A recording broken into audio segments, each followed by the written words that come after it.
തിരൂർ ചമ്രവട്ടം ആനൊഴുക്കുപാലത്താണ് സംഭവം. മദ്രസ വിദ്യാർത്ഥിനിയായ 14-കാരിയെ തെരുവുനായയുടെ ആക്രമണത്തിൽ നിന്ന് രക്ഷപ്പെടുത്താൻ ശ്രമിക്കുന്നതിനിടെ നായ തിരിഞ്ഞ് നിർമ്മാണ തൊഴിലാളിയെ ആക്രമിക്കുകയായിരുന്നു. ഓടയിലേക്ക് വീണ സുരേഷിനെ ക്രൂരമായി ആക്രമിച്ച നായയുടെ ആക്രമണത്തിൽ സുരേഷിന്റെ ശരീരത്തിൽ ആകമാനം 15ഓളം മുറിവേറ്റിട്ടുണ്ട്. രാവിലെ ജോലിക്ക് പോകാൻ ബസ് കാത്തു നിൽക്കുന്നതിനിടയിലാണ് സുരേഷ് മദ്രസ വിട്ടുവരികയായിരുന്ന പെൺകുട്ടിയെ നായ ആക്രമിക്കാൻ ശ്രമിക്കുന്നത് കണ്ടത്. ഇതോടെ ഓടിയെത്തി കുട്ടിയെ രക്ഷപ്പെടുത്താൻ ശ്രമിക്കുന്നതിനിടെ സുരേഷ് നിലതെറ്റി അടുത്തുള്ള ഓടയിലേക്ക് വീണു. ഈ തക്കം നോക്കി നായ ഓടയിൽ വെച്ച് സുരേഷിനെ ക്രൂരമായി ആക്രമിച്ചു. സുരേഷിന്റെ നിലവിളി കേട്ട് ഓടിക്കൂടിയ നാട്ടുകാരാണ് നായയെ തുരത്തി ഇദ്ദേഹത്തെ രക്ഷിച്ചത്. ആളുകൾ ഓടിയെത്തിയെങ്കിലും കടിച്ച നായ സുരേഷിനെ പിടിവിടാൻ ഒരുക്കമല്ലായിരുന്നു. തുടർന്ന് കൂടുതൽ ആളുകൾ എത്തിയതോടെയാണ് നായ പിൻവാങ്ങിയത്. പരിക്കേറ്റ സുരേഷിനെ ഉടൻ തന്നെ ആശുപത്രിയിൽ പ്രവേശിപ്പിച്ചു.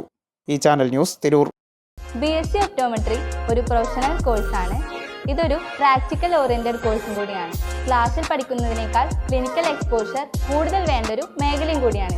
അൽസലാമ ഐ ഹോസ്പിറ്റലിൽ ആവശ്യത്തിലധികം ക്ലിനിക്കൽ എക്സ്പോഷർ നമുക്ക് ലഭിക്കുന്നുണ്ട്. അതുകൊണ്ട് തന്നെ വേഗത്തിൽ പഠിക്കാൻ പറ്റുന്നു, എല്ലാം മനസ്സിലാക്കാനും പറ്റുന്നു. We are very happy to be the part of Al Salama Optometry College.